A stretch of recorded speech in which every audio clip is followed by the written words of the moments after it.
but it only would stay that way. Down 73. We'll be in triple digits probably in the next couple of ticks, guys. Want to bring in right now Adam Shapiro, Tammy Bruce, Jack Haw, Scott Shellady, Jeff Sica. Jeff, stocks getting hit here pretty good. Do you have a downside number that you're looking at, Jeff?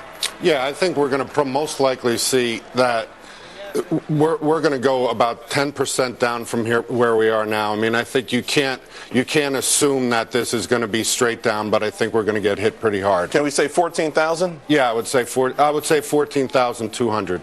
All right, and for me, so you've thrown all the technical stuff out the window, right? I mean, for the most part. Well, I mean, when you're in a bear market, now people are going to start paying attention to earnings, revenue, things that they ignored up to this point. And when they start paying attention, the reality is going to come to the surface, and the reality is things are not looking good. And anybody, I never advocate panicking, but people have to really look to protect themselves here. Jack, there's another reality, too, is that if you pull up a chart of the market, particularly 10-year periods, 20-year period, 30-year periods, these sort of moments in time rarely even look. They're a blip. You got to look close up. In other words, the other reality is that the market over long periods of time goes up, and that's sort of the message that you guys are talking right now. Well, that's just it, Charles. The reason shares are falling right now, first of all, the reason they're plunging in China is because they were too expensive. Mainland shares in China, when you back out the cheap banks, you've got stocks that are 25, 30 times earnings. Some of them are decent growers, but they were just too pricey. That's why they're falling. The reason the stocks are falling in the U.S. is because our growth stocks had gotten a bit pricey. Not crazy pricey, but we need to come back a little and reset. There are still fine deals to be found in the stock market. I think this could set off a period of outperformance for value stocks, some of these underloved names that have strong earnings and are solid performers right now.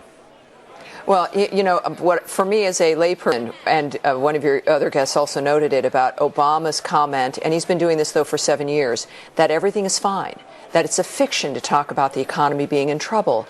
And now Americans simply don't believe him, and in fact maybe become afraid when they get too much of a reassurance from Barack Obama that something else is wrong because he hasn't been right so far. So that is the psychological element. But then you also have the Royal Bank of Scotland, of course, the other day saying cataclysmic 2016. And as a layperson, we look at that and we think, all right, there's a global dynamic that's happening. Oil is attached, and we need to look at personal holdings. The problem is I'd be happy to blame the president when the Dow's down 300 points, but then you better be ready to give him credit when the Dow is up 300 points. I got bad news for you. The market goes up over the long term, so be ready to shell out more praise to the president than criticism if you go down that road. We're talking 7 years also. We talk about China manipulating its markets. We've also seen the United States dealing with the interest rates at zero, manipulating dynamics, talking about summers of recovery that were never really true. So you have a combination of what's happening in Europe, what's happening with oil, and an American administration that's not managing a dynamic, honestly, for the American people. One thing I will say for people, though, RBS, to be quite frank with you, I don't know that they have a lot of credibility in themselves anymore, but when you yell fire in a crowded, scared theater, it doesn't help either. I want to talk about one of the proxies for the whole thing, and that's oil. It's been getting crushed. Now we hear Russia's cutting their production. The ruble's is just a disaster. Everyone now is maybe trying to get rid of surplus, but is there a market for it, Scott? Well, here's the bottom line, is that the monetary policy that we've been seeing over the last, say, 6 or 7 years has been kind of a farce. It hasn't really done anything except to keep things elevated that shouldn't be elevated. Now we're starting to see that the central bank can't come to the rescue anymore. We're also seeing a government that thinks they're doing a good job by putting a lot of people back to work, but in lesser paying jobs, more people working. Look at our unemployment rate at 5%. How do we have an unemployment rate of 5% and a GDP at 2%? Something's not adding up. I've been saying for a long time, the engine is broken. 7 years of no inflation? We should really be paying attention to inflation, not the number of people who are going back to work. That's the problem. And on top of that, the rest of the world's central bankers are making our rates artificially high because they're cutting their rates and devaluing. So we're in a little bit of trouble here.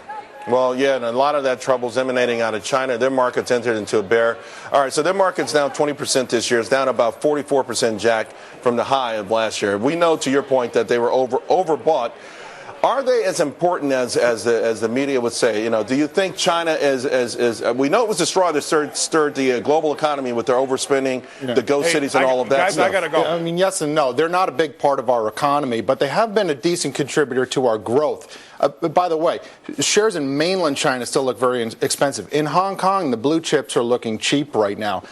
In the U.S., look, to your previous speaker's point, we had basically a credit card advance on our GDP growth with all this stimulus and on our stock returns with these very low interest rates. Now we've got to pay that back a little bit. It's not the end of the world, but it's going to mean a period where we average returns out over the next several years, and they're going to be lower than people would like. Right. Sorry, but you're going to get mid-single-digit returns over the next 5 years if we're lucky, which means you just have to save harder. We just can't continue to pump up the stock market at a rate that exceeds what our growth implies. One thing that's changed this year is it's a rough name. We've talked about the Facebooks and the Amazons and the Netflix and the Google/Alphabet. So Jeff, they're still very richly valued. We know that's the nature of momentum stocks. Mm-hmm. When they go up, it's an amazing thing. When they go down, they come down relatively hard. Would it be early for folks to think about jumping in some of those names? Yeah, I think it's really early. I mean, the next 2 weeks are crucial. I think what it comes down to is that we have to really look if they could substantiate the valuations. My opinion is they can't. I mean, you have companies that like Netflix that are doing good things, that are making progress, but the valuations have been ignored up to this point. And I think there has to be a point where they come back to reality. The other end of that spectrum, though, that Jack brought up, on the value side, listen, overall, if you say that the forward PE or the trailing 12 months is 16, 17, historically, that's not the stuff of crashes. It's always 24, 25 or more. So, a shallow, perhaps sharp decline to the downside. Do you look at value names? Well, here's the problem I have with values. A lot of the value stocks that trade with dividends, the problem I have with them is a lot of the bond investors have rotated into them to get the dividends because they've been starved out of income. I think that creates a very vulnerable position for these stocks, and I believe that even if they're trading at low multiples, like let's say a Chevron, Exxon, yesterday had big sessions up big, percentage-wise. They're paying 6, 7, 8%, despite what happens in the oil market. I think they've got enough cash to survive this thing. Would you be a buyer of one of something like that? I think that's where to look. Because the energy stocks that have gotten beaten up that could substantiate their dividends, I think it's certain that some of these companies are going to be able to. Jack, I want to ask you, when Tammy hit on an important point with respect to the American psyche and leadership or lack of leadership. I'm telling you right now, that is so critical. In 2000, the market and confidence always traded in tandem. Then they both crashed. Then the market came all the way back to new highs and confidence came here. Then they both crashed. Then the market came back here and confidence is here. Confidence has been broken since that crash in 2000. It's never totally recovered. Isn't that at some point a self-fulfilling prophecy? Because where's that cheap gas money going? How come we're not seeing it anywhere? Retail sales numbers out this morning were really disappointing. We're not seeing the cheap gas because cars become more efficient and gasoline is a lower expenditure as a percentage of household budgets than it used to be. So we don't get that same effect. But to your point, I want to caution your viewers.